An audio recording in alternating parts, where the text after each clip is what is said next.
presented by Indeed.com.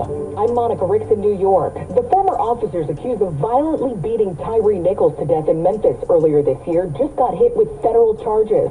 CBS's Matt Piper has details. U.S. Attorney Kevin Ritz says the former police officers face life in prison. A federal grand jury returned an indictment charging 5 former Memphis police officers with violating Tyree Nichols' civil rights. Assistant Attorney General Kristen Clark. The charges allege that 5 former Scorpion team detectives used excessive force, resulting in the death of Mr. Nichols. And they charged the 5 men, who are all black, with trying to cover it up. In Pennsylvania, police say convicted killer Danilo Cavalcante got his hands on a gun. Cavalcante is considered armed and extremely dangerous.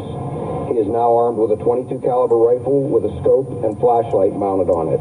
State Police Lieutenant Colonel George Bivens says Cavalcante stole it from someone's garage last night. The homeowner tried to shoot him, but he got away. House Speaker Kevin McCarthy made a formal impeachment inquiry today against President Biden for alleged misconduct. These are allegations of abuse of power, obstruction, and corruption. And they warrant further investigation by the House of Representatives. But the White House is firing back. CBS's Linda Kenyon. A White House spokesman calls the move politically motivated and suggests Speaker McCarthy is caving to extreme far-right members of his own party who are threatening to shut down the federal government if they don't get to press ahead with impeachment. The inquiry comes as Congress runs the clock on a possible government shutdown. Funding runs out September 30th.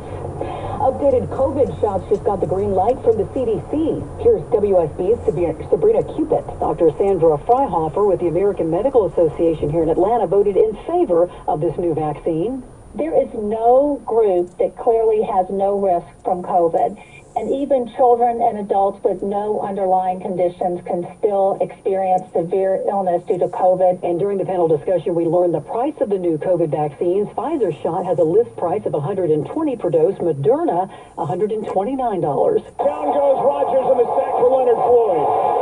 Quarterback Aaron Rodgers' season-ending Achilles injury isn't dashing the New York Jets playoffs hopes. Head coach Robert Saleh. I don't know why people are trying to put an obituary under our team names. Aaron is an unbelievable piece to this whole thing, and we love him, but there's 52 other guys in the locker room, plus the 16 practice squad guys that believe that we can do a hell of a lot of good things here. The Jets did beat the Bills last night in OT. This is CBS News. Well, that's today's news. I didn't hear any good news, did you? I didn't think so. I guess it's all about perspective. The glass is half full. Well, as always, I want to thank you again for coming along with me on these Dash Cam News adventures. You know the drill. Peace, love, and all that hippie jazz. Bye-bye, everybody. It's 81 degrees.